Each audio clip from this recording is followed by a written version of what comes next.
Hey everybody, this is Blake. I want to show you a way to use the new bundle report under the shop reports to locate your field use all poly panels for 213 East Grand, which is a project I'm working on currently.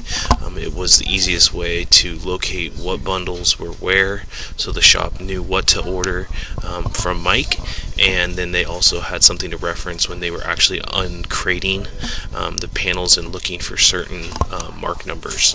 So the first thing I would do is under the Fabs folder on my job folder, go ahead and open the key sheet.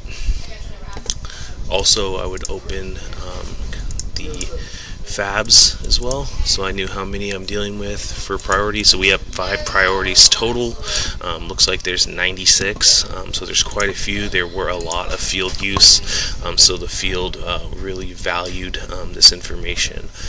The next thing I would do is I would find out what shop work order number the priority number 1 was that I'm talking about, and it looks like it is 115718. I would go to the new bundle report, type in my job number, and then go ahead and find the shop work order. I've already expanded these, and you can see there's 1, 2, 3, 4 total bundles for this priority. And then from there, once I would open it, I'd go back to my key sheet and then reference. So as you can see, they sequence the panels like P12A, B, C, D, E, F, G, H, and so on. And then you can see kind of the logic that the panel team came up with. So 1, 2, 3, 4, 5, and 6. So that's how they wrap. Again, here's some additional elevations to reference for the field.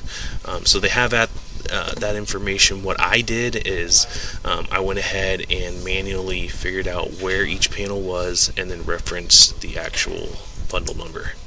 So as you can see, P12, there is 1, 2, 3, 4, 5, 6 bundles total. So each of those panels were spread out.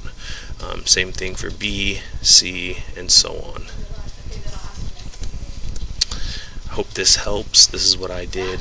If anybody obviously has a better way, please let me know. But yeah, I hope this helps.